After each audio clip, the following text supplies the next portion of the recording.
Lubię Spidermana. Z łezką wokół wspominam pierwszy numer Człowieka Pająka kupiony w kiosku za kosmiczne na tamte czasy 9,5 tysiąca złotych.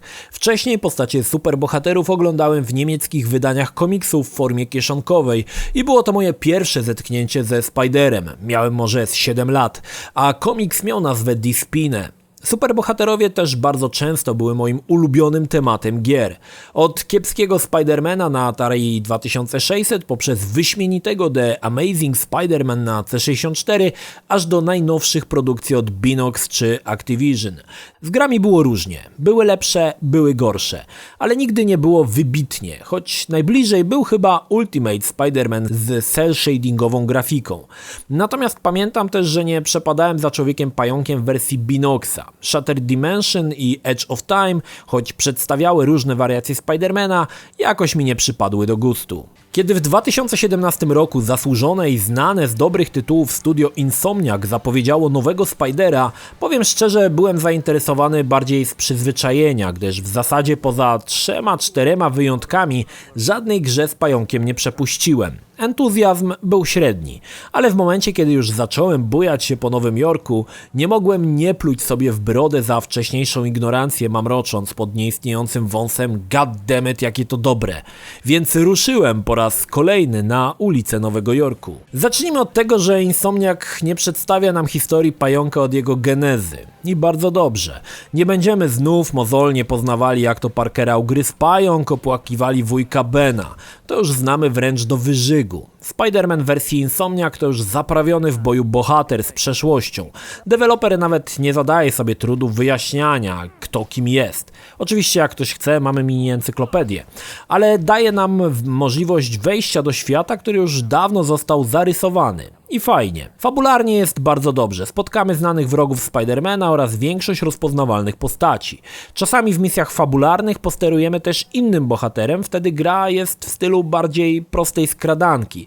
Daje to jakiś oddech od bujania się po mieście, jednak te momenty są bardzo krótkie i mam wrażenie, że niektóre wepchnięto całkowicie na siłę, na przykład wątek Milesa. Druga rzecz to alternatywna historia. Dużo tutaj inspiracji Batmanem od Rocksteady. Twórcy zamiast odtwarzać epizody, które znamy, poszli w całkowitą wolność.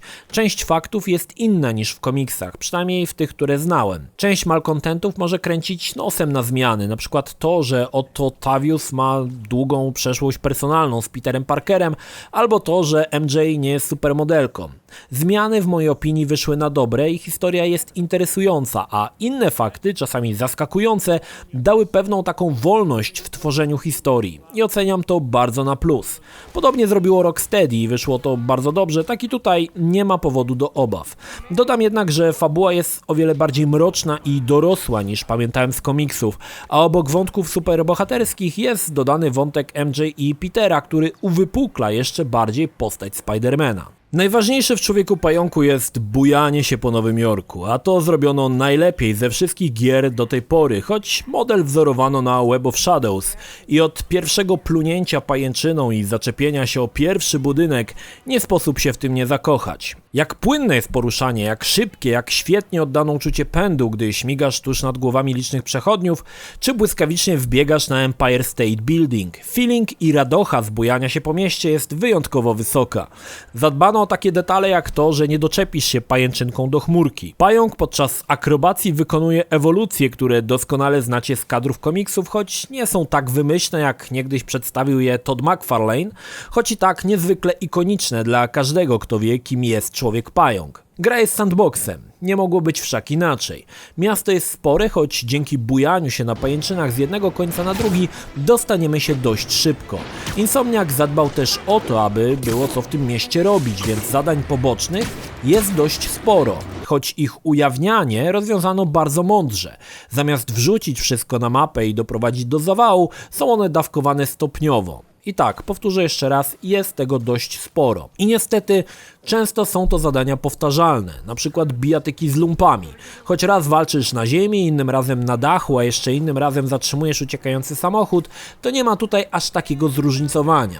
Najsłabiej wypadło szukanie plecaków Parkera. Mają one fajną zawartość dla fanów komiksów, choć jest to męczące, zresztą jak zbieranie czegokolwiek w jakiejkolwiek grze. Pamiętacie gołębie z GTA 4? Tutaj też są gołębie, za którymi trzeba gonić. Akurat to mi się całkiem podobało. Wymagało niezłej orientacji i ogarnięcia w bujaniu się po mieście.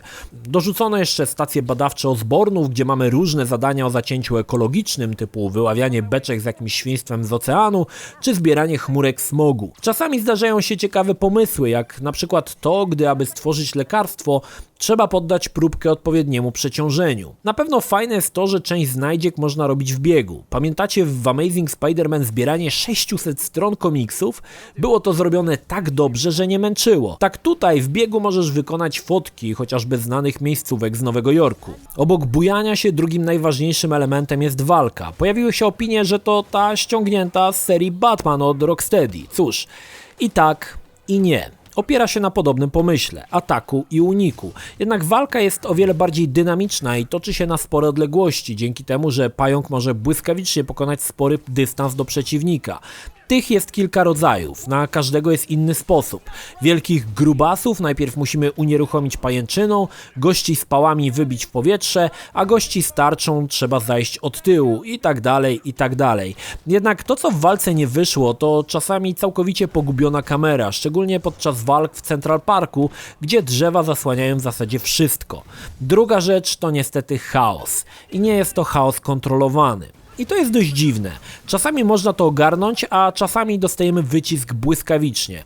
Problem jest wtedy, gdy nagle zaczyna do bohatera strzelać kilku przeciwników z karabinów i na przykład z bazuki.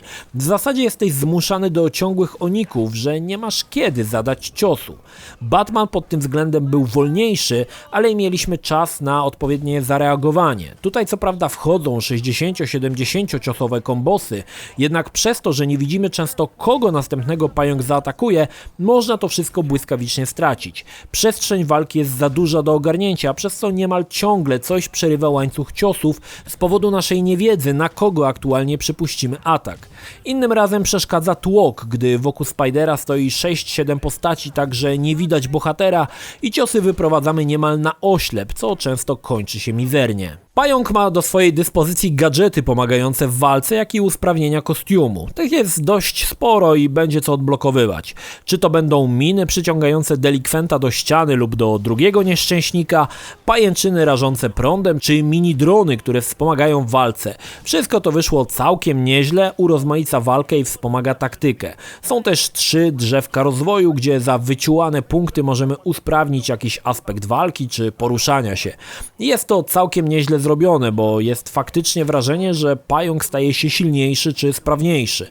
Fajnie też, że dodano mnóstwo wspomnianych kostiumów. Dla fanów to nie lada gratka, aby grać takim Spider-Manem, jakiego się najbardziej lubi. Dużo można powiedzieć o świetnej grafice. Nowy Jork w zachodzącym słońcu wygląda fenomenalnie. Dopóki lecisz na pełnym pędzie, sztuczki, jakie zastosowali twórcy, działają, a te często są dość pomysłowe. Śmiganie na pełnej petardzie nisko, tuż nad głowami przechodniów i samochodów jest takie, jak się spodziewasz. Mega miodne.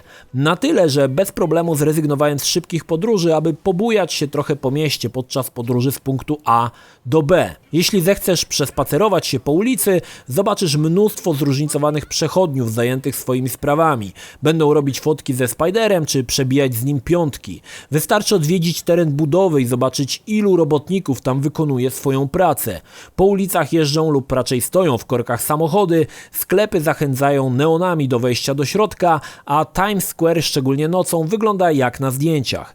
Także wrażenie robi Nowy Jork widziany z góry, na przykład z Empire State Building. Dodam też, że gra nie odcina się od uniwersum i znajdziecie w mieście sporo smaczków, na przykład ogromny wieżowiec Avengersów górujący nad Manhattanem. Pochwalić też muszę postacie w cutscenkach, które wyglądają bardzo dobrze. Nie jest to klasa Uncharted czy Until Dawn, ale i tak robią robotę. Ich mimika, emocje, wszystko dopracowane w najmniejszym detalu. Jest jednak kilka rzeczy, które mnie irytowały. Nie są to jakieś duże elementy, ani nic nowego, co by nie irytowało w innych sandboxach.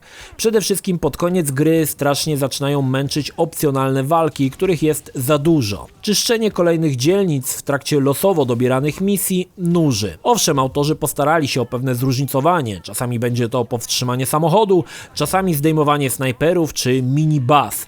Niemniej wszystko i tak sprowadza się do mordobicia. Z niezrozumiałych dla mnie przyczyn w zasadzie żadnej klepanki nie można ominąć, wykonując zadanie po cichu. Na przykład podczas oswobadzania baz. Początkowo pierwszą falę możesz przejść bez wzbudzania alarmu i oplatać po cichu nic nie spodziewających się przeciwników. I okej, ale druga fala jest już całkowicie świadoma twojej obecności, bez znaczenia co byś zrobił, i tak jesteś zmuszony do oklepania im mord.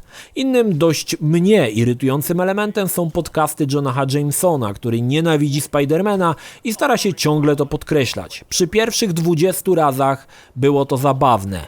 Potem stało się niezwykle irytujące. Chyba nawet autorzy mieli tego świadomość, bo dali możliwość wyłączenia jego brydzenia w opcjach. Spider-Man to niezwykle udana gra. Chyba ze wszystkich gier sygnowanych marką Marvel najlepsza. Na pewno najlepsza gra o pajęczaku. Jest kilka problemów, ale myślę, że nie są one aż tak duże. Insomniac przeniósł świat Spidermana na konsolę po mistrzowsku. Ciekawa fabuła, absolutnie fantastyczna grafika, feeling bujania się po mieście, wszystko się zgrywa i jest spójne. Marka Spidermana to na pewno też nie był one shot i kolejne przygody Człowieka Pająka bez wątpienia się pojawią. Przyznam, że już czekam. Obok Batmana od Rocksteady to moja druga ulubiona marka o komiksowych superbohaterach. Polecam.